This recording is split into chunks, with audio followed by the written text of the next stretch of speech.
looked at the past couple of days. These are some speed cleans.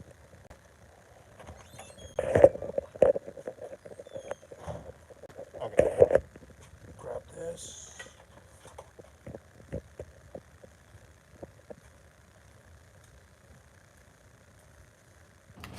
All right, so here's my setup camera. Okay, so this is the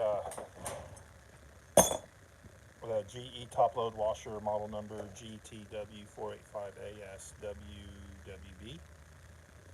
So it had a pretty nasty video the other day where it just nothing seemed right on it. It was, I guess it didn't finish the cycle because it was unbalanced and there wasn't hardly any water coming into the tub. And of course, I don't really study the videos. I like to because I have to work at the same time, so I film it and post it. And to be fair with GE, I'm probably going to take that video down because it's not fair for the machine to what happened. So this is the hose that was connected to this washing machine, and it has a unusual neck on it. So this part right here, I forgot what the branding of this hose is, but it's called a flood safe, I believe, or something to that effect.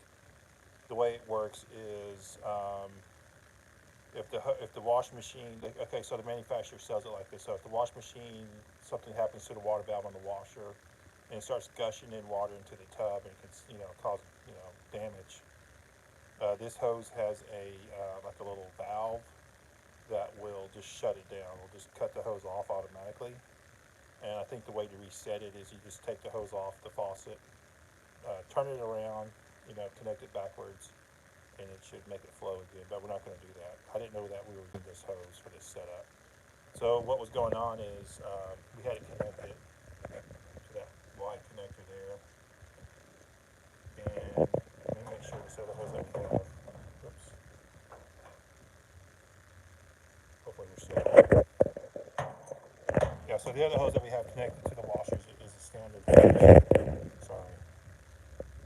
And it's not going to give us that problem, but this hose that was connected to the cold side is this flood safe, and it shut off. Now this washer, I noticed that in the old school wash machines, or some of the newer ones, if it takes a long time for the water to come into the tub, let's say the water pressure is real low or the water valve is bad, and it starts allowing water to go into the tub, and if it takes too long to fill, the machine will throw an error code and it'll just stop. The old school machines without all the electronics, if you had a water valve that was barely filling up the tub, if it took a half a day to fill up the tub, it would run like that. And then when the tub was satisfied with water, then it would start the cycle. The newer machines with electronics, they will throw an error code. Now, the GE ones that I've tested, I believe I tested in the past, I would turn down the water pressure real low and hit start, and if it only filled up with an inch or so of water, it would wash that amount of water. For some reason, it would just start washing even if there wasn't hardly any water in it. And this is what this machine did. So it went through this. What's that little bug right here? It went through the spider. That's a bird. Okay, so it went through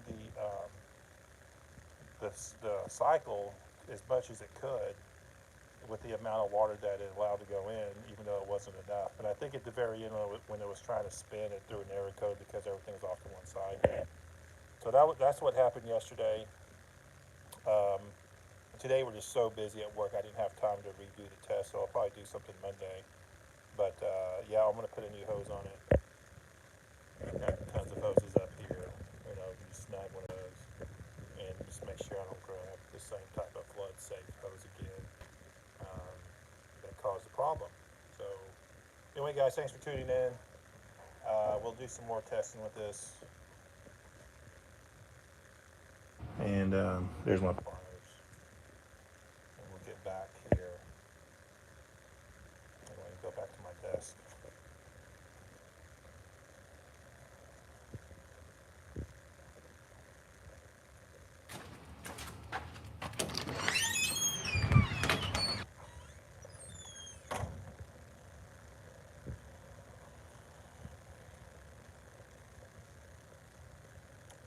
right, guys, take care. We'll see you next time.